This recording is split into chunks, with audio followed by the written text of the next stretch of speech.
Let's head down to Gainesville, where the Gators are getting a couple priority targets on campus. They're going to take a big swing at five-star DJ Pickett. He's from Zephyr Hills. It's only about 45 minutes south of Gainesville. He'll be in town this weekend. Now, it's a great time for UF to get him on campus because there's been a lot of buzz about Oregon and LSU this offseason. Steve, do you like where UF stands for Pickett heading into this visit? Well, I don't think that they're the leader right now, but there was a time back when Florida was smashing Tennessee and Gainesville in a prime time where I thought that Florida was in pole position for DJ Pickett, and he was saying a lot of the right things to that coaching staff behind the scenes. But some things have changed since then. Corey Raymond is no longer his lead recruiter in Florida. He's his lead recruiter at LSU. And LSU is maybe number one in this. Miami and Oregon also right there with LSU. But the Pickett family's always liked Florida and being around Coach Billy Napier and company. And Will Harris has kind of taken this baton, and he's starting to hit his stride as the lead recruiter for DJ Pickett for Florida right now. The family likes Coach Harris. They're going to get up there this weekend, get to know him better on Friday, talk Gator football, and then Pickett's father, Damian, said, set up an official visit. Now, I would look at that August 31st season opener game against Miami, two of the top schools, Josh, Florida and Miami in this recruitment in the swamp. People are pointing to Miami, including us, as this program that's on the trajectory up.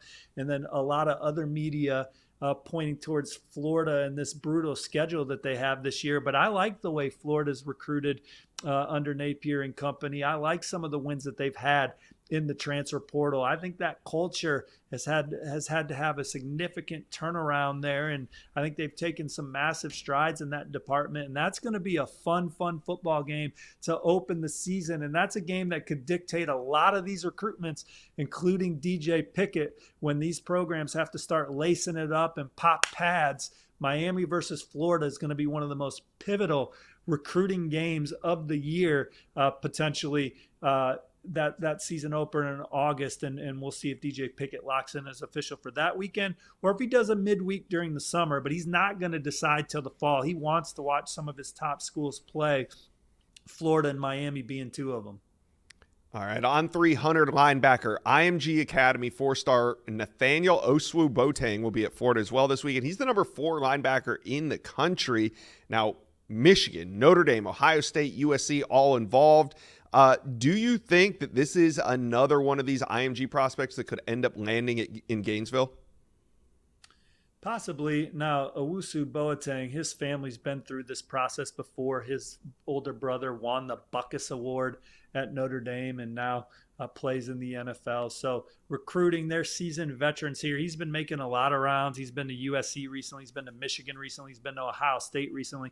All three of those programs now have official visits alongside Notre Dame. So we'll see if that's the outcome of this visit to Florida this weekend. Can the Gators get on the itinerary for an official visit?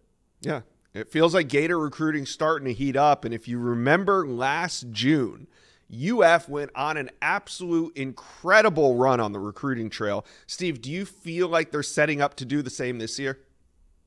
It's a little bit different of a landscape this year for them, Josh, because I think they're in the right conversations. They're in the top 4, 5, 6, 7 for a lot of these blue chippers, but these guys want to see Florida play. So what I would say is that even if Florida loses some recruiting battles this summer, these kids rarely turn their phones off. And if Florida has the type of year that they are expecting to have this year, they're going to be able to come back around on some guys that maybe they're in the 2-3 hole for right now, that if they play well, could be in the 1 hole when it matters most come the early signing period. All right, Gator fans, tap in with me. How do you feel about the month of June coming up? Are the Gators about to go on a run? Let me know. Comment section below.